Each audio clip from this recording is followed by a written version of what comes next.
is called Kiddush and Kiddush Ela Makom Suda. Kiddush has to be the place where the Suda is going to be. But you don't actually have to eat your whole meal there. As you know, I'm sure you go sometimes to Kiddush and you just have a piece of cake, right? But Suda Shabbos is Challah, which means like this: to be Yaitz Suda Shabbos, you have to have Challah over the size of an egg to be Yaitz Suda Shabbos. But the concept that Kiddush has to be the place of the meal doesn't have to be challah. It could be a piece of cake also.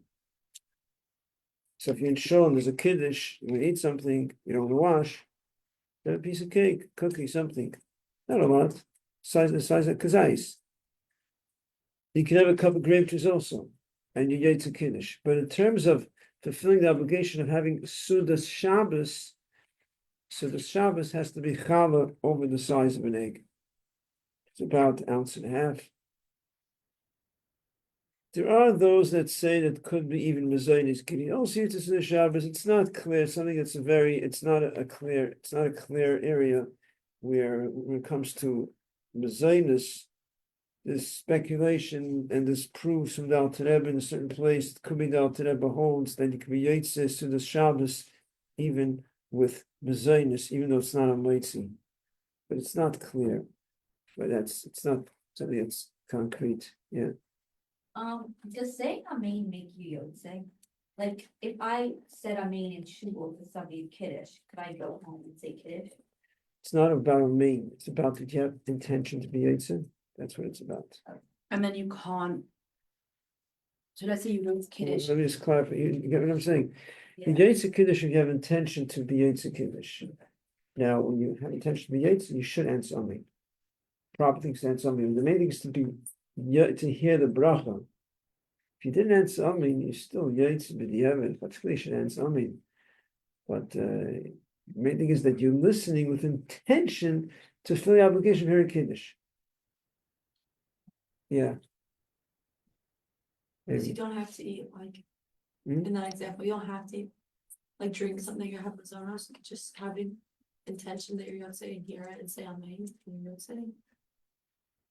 Okay, I'm not getting you. Like, you don't need to drink from Kiddush? But what if like sometimes women are in shul and then Drink from Kiddush you're talking about? yeah, like it's in Oh. or like drink You're something. talking Like, about drinking something sometimes else. you're like it's in shul and then that man makes Kiddush and like they don't bring something to the woman's side. So it's Ah, like, no. you just go to your meal and hear it. You don't have to drink from Kiddush. Okay. It's proper. Now, Alter Rebbe says, mitzvah min hamufcha, the proper thing is that you should drink from Kiddush, but you're not obligated to drink from Kiddush. It's not. Oh, I forgot to put away my phone. In other words, the proper thing is to drink from Kiddush, but it's not a deal breaker. No, you didn't drink. The main thing is you heard every word, and you should answer Amen. That's the proper thing. That's it. And you shouldn't speak until the one is saying Kiddush drinks from the wine. But you should drink from Kiddush. That's the proper thing. If you're able to, you should get from Kiddush. Yeah. Two things. Okay, so then you said until the person who makes the Kiddush drink. Does that mean that you can talk after they drink? Like, and also. Saying you're not supposed to speak. But until normally I thought that. You have to okay, understand. Let me drink explain wine. something. Hearing Kiddush is like saying Kiddush. You're supposed to say, you're supposed to say Kiddush, but if I'm here, it's like saying it. Here's the person who says it. After he says Kiddush, he's not supposed to speak until he drinks from it. So you're hearing Kiddush. You're also not supposed to speak until the person drinks from Kiddush the required amount. I don't know if that answers your question. Like that's the person. Yeah. Like it's always like etiquette that like, okay, they drink, but then I need to wait until I get mine to drink and then I can talk. Oh, so do you have to? So the question is, you Yaitse Kiddush, you don't have to drink, but you don't speak until you drink from what till they give you Kiddush. So what's the purpose of you already Yaitse Kiddush? Maybe you could just speak. Yeah. Right? The answer is the reason why you don't speak until you drink from it is because being a Yaitse Kiddush, you also Yaitse the bracha ber agafen. And so when you drink from the Kiddush, you're not going to say agafen. If you're going to speak, then you have to say agafen. That's why. It's like talking between a bracha and drinking. right? You'll be Yetzer Kiddush, but then you have to say Hagafen again. The custom is that just like a Yetzer Kiddush, you also Yetzer Hagafen. But you don't want to interrupt and cause yourself to say a new bracha, because we avoid saying brachas without any purpose. It's called a bracha shenitzricha, unnecessary bracha. Being your Yetzer Kiddush and you also Yetzer Hagafen, you're going to drink very soon. The proper thing is not to speak, so you can drink from the Kiddush and not say Hagafen. Yeah. Is it, say you're at a big Shabbos table and it takes a long time for you to get the wine, is it better, meaning if I'm gonna speak, is it like, should I obviously try to not speak before I get the wine, but should I be saying another hagafen if I speak before I get this wine? Yes, if you did speak, now if you spoke in connection to the wine, let's say, then it becomes a little tricky. If you said, "Look, could you pass me?" It gets a little tricky because it's connected to the wine. You could say maybe it's not. For sure, you shouldn't speak anyways. If you spoke about something nothing to do with the wine, just oh, how you doing? What's this? What are you doing this weekend? Then you have to make that's interruption. You will have to say the bracha on the wine. Yes. Okay. Is there a difference between drinking wine from the Kiddush cup versus your own? Like meaning if you have a cup of grape juice? In some places, they pour wine in front of everyone. Yeah. Yeah, I actually want to look into that a little more because, to the best of my knowledge, it doesn't work. Meaning, people would pour a little wine in, not full cups. They pour some little wine in front of everyone. Yeah. But Kiddush is not, and then everyone drinks from it. It's not called drinking from Kiddush. Drinking from Kiddush, unless you pour yourself a full cup. Kiddush has to be set on a full cup. So they pour everyone a little wine. Kiddush is not set on that. So they do it at the Chabad house and other places because it's just easier and it's people are more comfortable with it. And people don't want to drink from someone else drank or whatever. It makes it simpler. But it's not called drinking from Kiddush. Is anything wrong? No. Because you don't have to drink from Kiddush anyway. It's better. So if you don't, big deal. Now, yes, could I go and include that too? Meaning, sometimes. Yeah, it could, because if being a Yetzer with Kiddush, Yetzer with the bracha too, so the bracha of Hagafen also includes that too. Yeah. Does it make a difference if the Kiddush, if the wine is poured before it's Kiddush or not? I mean, I've been to places where they purposely pour it and then make Kiddush. So it's in your cup before, and then I've been at places that just pour that. It doesn't matter. I don't know if that was clear. You mean that after the Kiddush they start pouring wine for everyone? Yeah, but not from the cup. Just the box. They don't like mix in some of the food. You're asking is it considered drinking from Kiddush, or it could be Yetzer with Hagafen? Yeah, two of them cup. Well, no, if you have your Yetzer with Kiddush, Yetzer Hagafen too, and people are planning to drink. The person wasn't planning to drink, let's say, and he doesn't drink from Kiddush. He says Hagafen, he doesn't drink Kiddush, and he didn't speak, and then also things along. No, let me drink. Then it becomes an issue because he didn't have a mind to drink. So now I could be answered with Hagafen. You heard the bracha Hagafen, and you're done. Now you decide you want to drink. It's not usually people plan; they know they want to drink. So that's more hypothetical. That's if you're not going to have in mind. Another interesting example is just more practical. When you're having wine during the meal, you say Hagafen on the wine during the meal. It's a little different. It's about stretching the brach into a meal. You drank wine by Kiddush. You didn't say Hagafen because you had Hagafen. Kiddush. Now having wine during the meal. You said bracha, wine during the meal. Anyone has any clue how to navigate this? I don't know if they do that. I think we do. Usually do what? Say Hagafen and then say Hagafen. On the wine during the meal? The way it works is like this. Do you usually drink wine during the meal? In other words, if you usually drink wine during the meal, it's included. Because it's like if I'm drinking, Usually then they I- not Shabbos. saying, let me explain something. Let's say I'm drinking, whatever, eating, drinking something. Then I take more. Then I take more. I'm not done. I'm gonna keep making brush every time. If you usually drink wine during the Seder, it means you drank wine by Kiddush and you heard a guffin. It's like you said a guffin. Now you usually drink wine during the meal, let's say. So I'm not done drinking wine. It's like eating a snack, then you take more, and you take more. So now the bracha extends because that's what you usually do. Either what you usually do, or if you have intention that this time you're going to drink and you have in mind. But if you never drink wine during the meal, now sometimes, okay, all right, let me take some. You don't usually do that. That means when you drank the wine by Kiddush, you were done. So it's like if you drink something and that's it, you're done, you're finished. Then you change your mind to say the bracha. Yeah.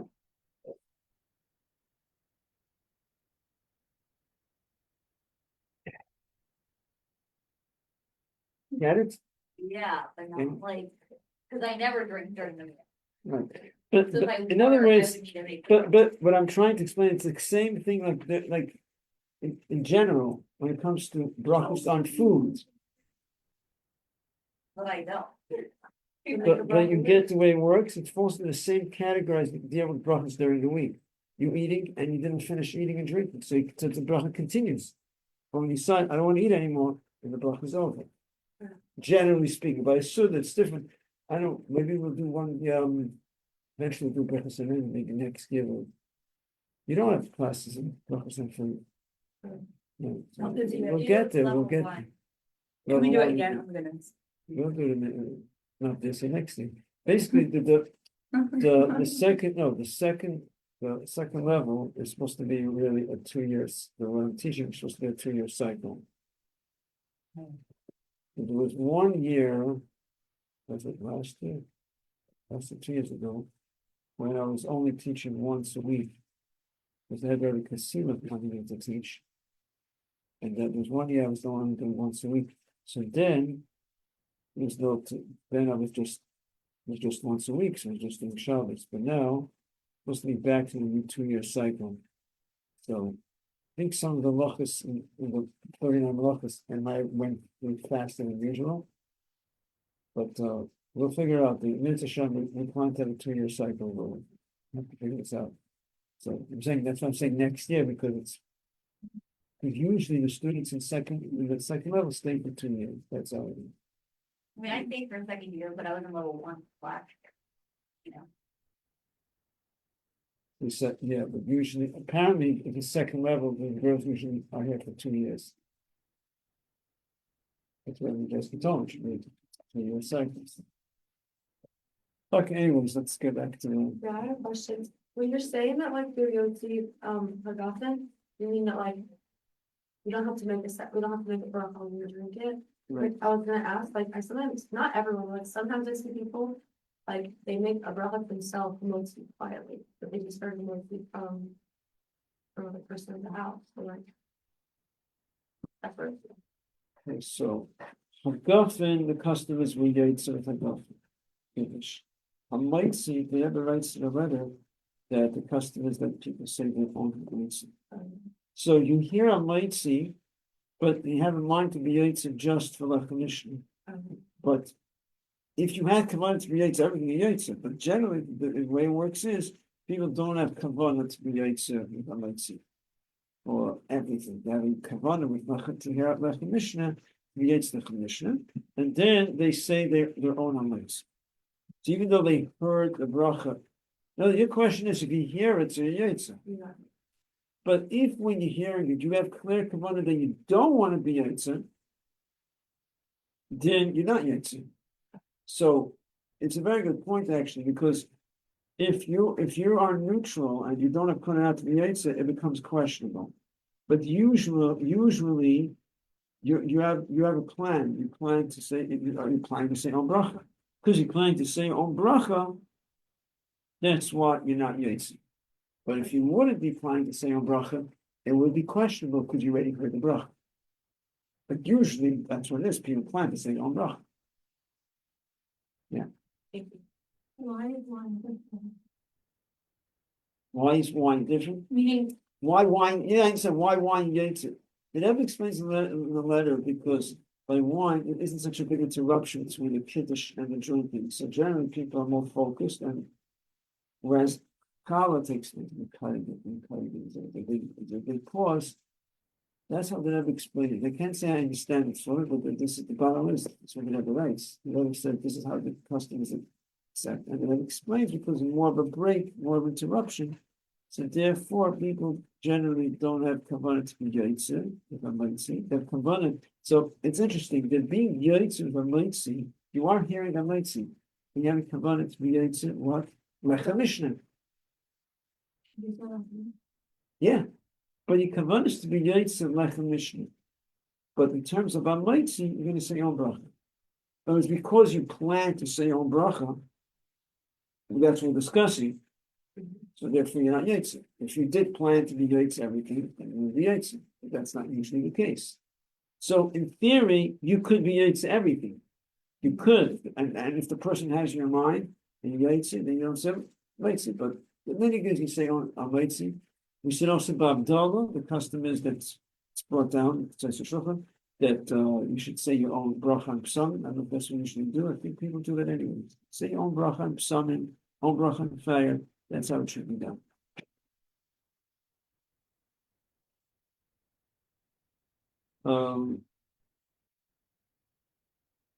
Yeah. We didn't mention this.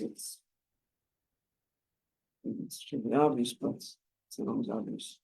And then is Havdalah. We said the main part of Havdalah is the last bracha. Now, during the bracha of Havdalah and the same with any bracha, you're obviously not supposed to speak.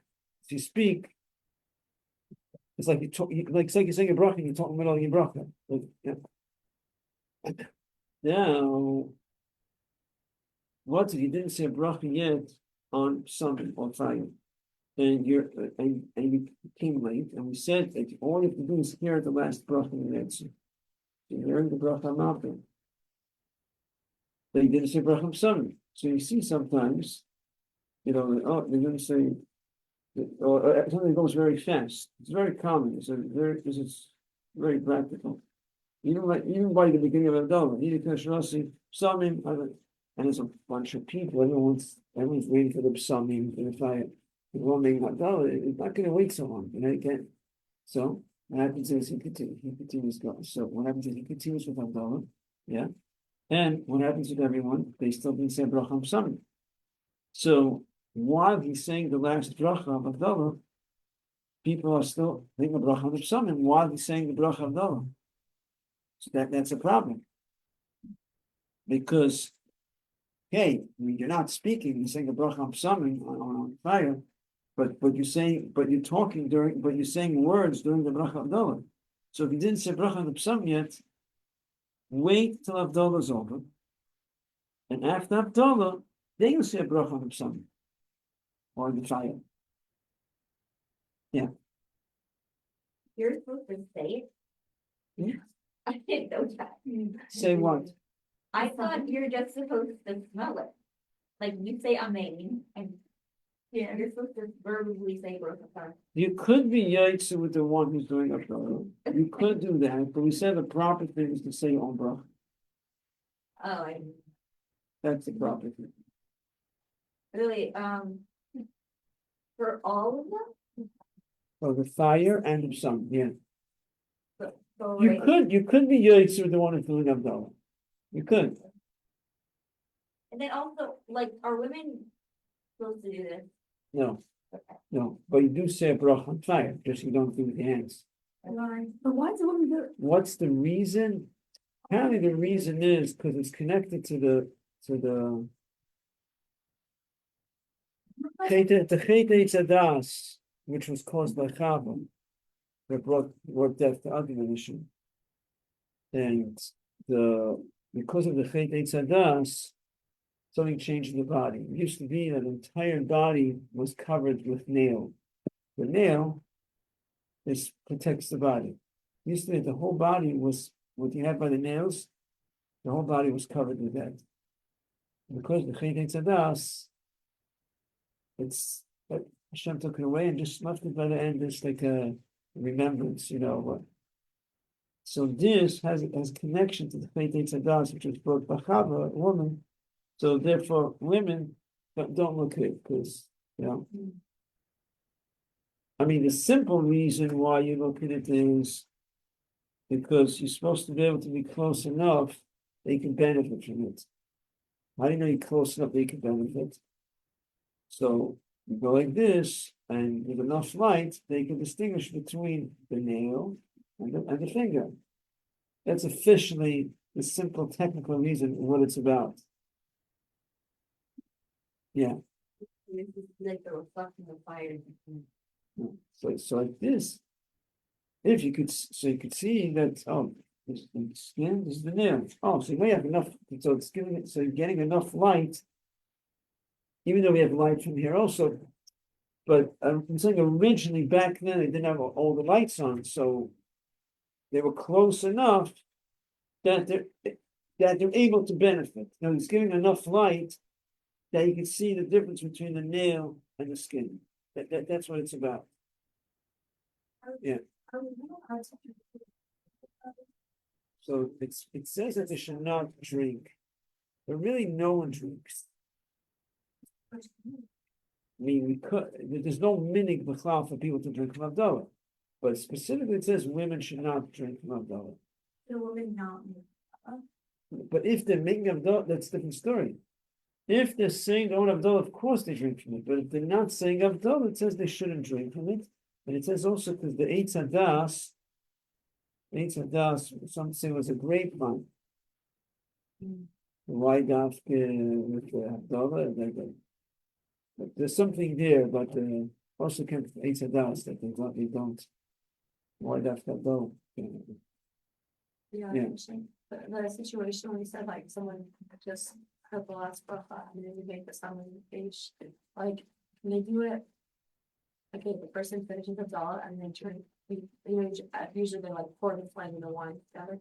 And they make the bracha on the sound on the page before that happens. You have to wait for them to like distinguish the fire and then As long as the catch is that you cannot say the bracha because you cannot speak until the person drinks from the wine. And right after he drinks, he's going to pour out.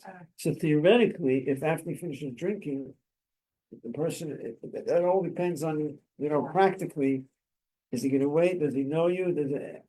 Theoretically, he could finish drinking, and then he could wait. Yeah, if he's aware that this people didn't say bracha yet. Yeah. Yeah. Yeah. Is there any basis for me to like what you talking about or There's no basis. People do it. It's more like excited. It's interesting. It's like, people these days like this drama. It's exciting, but there's no, because the logic would be theoretically because now you can get benefit. The light's on, there's no benefit. But it doesn't say you have to get benefit. You have to be close enough that you could get benefits. You're not saying a bracha to get benefit. Why we say a bracha on the fire? Anyone knows why we say a bracha on the fire after Shabbos? You don't think when You don't say meaning this is in theory you can make a bracha on like do malacha, but you can't, so this is the first. I don't know. It could be there's additional reasons, but I'm just not, because he's saying this, it's saying the first thing he's saying a bracha on doing malacha. Yeah. Is the age in Shabbos and malacha?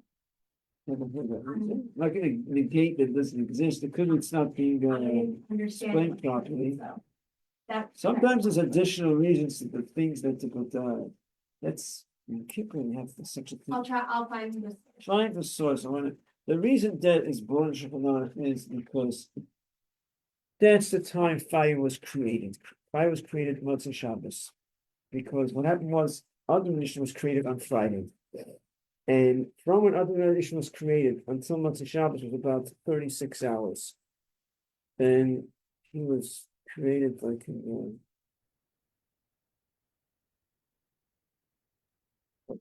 one of the hours was created. Don't recall which one, but it comes out that it says it was 36 hours that the sun was shining for 36 hours straight. It didn't get dark at night. And after Shabbos, it became dark. In other words, because of the Chet Eitz Hadas, Chet Eitz Hadas had this effect that it became dark after Shabbos, but it didn't have effect on Shabbos. So Shabbos, the sun was still shining. The question was when it's night, how, I don't know, I haven't gone to all those details, but that's what it says. It says that for 36 hours, the light was shining, and then once the Shabbos became dark, so imagine it's a blackout. Like literally a blackout. We had, I don't know if anyone remembers what a blackout is, like, in the old days, it was always like that. Night was a blackout, there was no light. You didn't light candles. Anyways, totally dark. Now what does he do? So Hashem put into his intuition, and this idea came to his head, and he took stones, and he rubbed stones together, and out came fire. The fire was created on Motzei Shabbos. Because fire was created on Motzei Shabbos, we say a bracha on fire on Motzei Shabbos. That's the reason. Yeah. Yeah, whenever you say a bracha on something, you have to hold it in the right hand if you're writing. That's a general rule across the board. You take a drink of water, hold it in your right hand. A lot of people don't know that. Anything say bracha, and also sometimes people are standing and someone takes up something and puts it to their nose and they say bracha. It's also not proper. Doesn't mean they're transgressing and the bracha is not valid. We're not saying that. But you're supposed to hold it in your hand and you say bracha. It's a food of something, you have to hold it in your hand, in your right hand. If you're right, that is enough.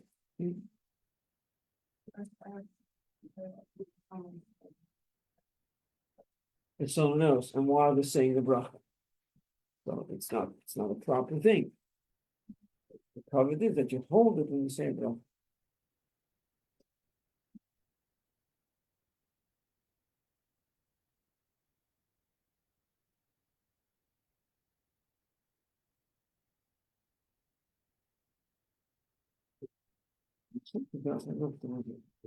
I explained the reason why make the bracha on fire on Motzei Shabbos because of our condition. Because I think there's something else connected to that I want to bring up. And maybe that was it. There's anything else. Okay. What else? Any questions in regards to Kiddush and Hamotzie? The meaning is after Hamotzie, to the wine. There's a meaning also to smell the Hamotzie candle, which I only found out years later. Didn't grow up with it, I don't know why. There's a meaning to smell the Hamotzie candle. No bracha, but there's a meaning to smell the Hamotzie candle.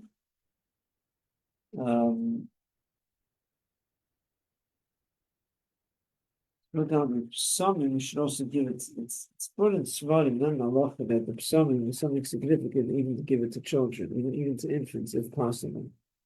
Put it to the nose if they can smell it.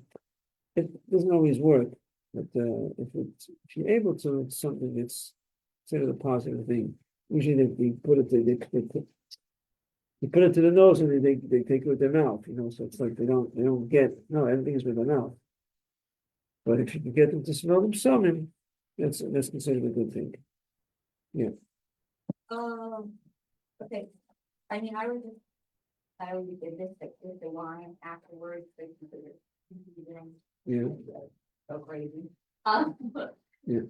What do you do? Yeah. I put my fingers into the wine and it goes in here, and here, and here. And every Motzei Shabbos, almost every Shabbos, I'm thinking to myself, I grew up doing this, but I never really looked into what's the reason behind it. There is something brought in Shulchan Aruch that you want to wash yourself, thing that is used for mitzvah, you want to use it to wash. I never fully understood it, and it's once a Shabbos so you're finishing, and then you think, oh, I want to look into this, and then you go say Yitzhak, and then so more than what I said, I don't know how to explain it, but apparently there's some significance. There's definitely it's the meaning. That's how it's done. But the meaning is to compare to the pocket and behind your ear. But see exactly what you mean. It's the. I would just think it was bracha, Huh? bracha. So like, and then, yeah, like pockets, or like money. and Money. then, Yeah, like, people okay, do, like fine. feet, their feet so they can walk, like Yeah, okay, brave. fine, but I want to, yeah. I do myself, for good health, But I'm saying I never saw it in a safe. I never really looked into it. So I'm saying that's probably what it is. What's the source? Where's it coming from? Yeah. 3 times. Yeah. That'll bring you up. Huh? Bottom right. Where do I press? The bottom right. The bottom right. All the way to the right? Okay.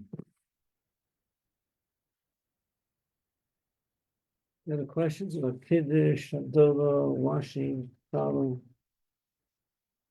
Is there, not have it sit without the flame? The kitchen not put out the flame? Yeah. The Abdullah candle? Because they don't let kids put it out. I don't know, I used to, like, it used to just be someone putting that in my house, and then my dad was like, no, you shouldn't put it out. Like a parent should, How would they put it out? like, with the one. You take the Abdullah, this is Abdullah candle, right? Yeah. And you take it and you put it into you stick it into the, Pour it onto the. you stick it inside and then you pour onto it. Yeah. Okay, he's saying a kid should not stick it in. That's what you Yeah. think? Like the kids shouldn't put out a flame. Like a fire. You can tell off the Fire safety. Maybe it's a safety issue. I don't think my dad is, like, meeting, this was recent. I'm the youngest of my family, not sure. She's the kid. I'm the kid. My parents are like the parent should, you shouldn't do it. I'll try to find respect. it. Find out. It was a specific custom connected to Abdullah. Yeah, Your parents were particular about customs. my parents are Bolsheviks, so they probably heard it somewhere and put it onto something and they extend it. I never heard it. It's very accurate. Hey, how'd you start? I never heard. There's something about not blowing out the candle. Yeah, Something so else. maybe that was We don't extended. blow on the candle. We don't blow. That we don't do. Okay, so maybe that But you was can't extended. stick in it. I, I never heard of it. I don't know. it's so true. Yeah. No. Yeah, we had this joke the other day as Rose and I was like, how do you start a new men fund? Kind of old cheaper a joke.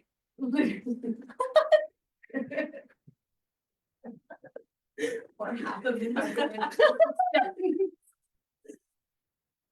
Rabbi Osdoba. Mazel tov. Hannah. Thank you. Yeah. See you yet? No. Soon. Soon. I need to figure out when. It's a shame. I think that's for Shabbos. Okay. Did it. Thank you. Mitzvah Friday, we're gonna start with Purim. We have that Friday, Monday, Tuesday to discuss Purim. And about the discussion we had over here, we'll talk about the also pay the smaka. How'd that come up? Every time he wants to be invited us. Huh? He does the first month of Rabbi Osdoba, so he invited us Friday for Suda, and then he was like explaining. Oh, he does it. Yeah. Oh, okay. Some do it. Generally, it's supposed to avoid it. But What are you talking about? Avoid what? avoid doing it. Avoid what? Pay the smaka on the Kaddish. What is that? That means, so we're gonna discuss in details, but in brief, next week, Purim is Friday. You see, you start your Suda, and the Suda goes into close to Shabbos. Now, it's close to Shabbos, now what do? You continue the meal into Shabbos? Or. Oh, no. What do you do in a regular program? You continue the meal into Shabbos, right? Right. Yeah, okay, so continue the meal into Shabbos, and now we just continue eating. And what about Kiddush? So you say Kiddush, right? Okay, so you're gonna make Kiddush. So you get it, so then you make Kiddush. Now, after Kiddush, what do you do with Hamotzie? What do you do? You already said Hamotzie. No, some people say have to say Hamotzie again, because it's question. I don't do Mapedus Maped. It's not a preferred way to do it. Because Philly should do it in the morning and finish before the day is over. It's not encouraged, Pedus Maped. Mention Shabbos and Yom Tov in Ramadan, right? It's a whole discussion. We'll have to talk about it. It's not so simple. Some say you do. Some say you do, but I think some say you don't. It's a whole. We'll get to it. That's also another issue. You do, you don't. Tzeis HaShulchan speaks about it. Yeah. How's the yellow doing? We were talking about that. It's I wrote in my ML, I wrote that y'all should feel neglected. not so easy for him, you know. It'll take time. Jump with the media.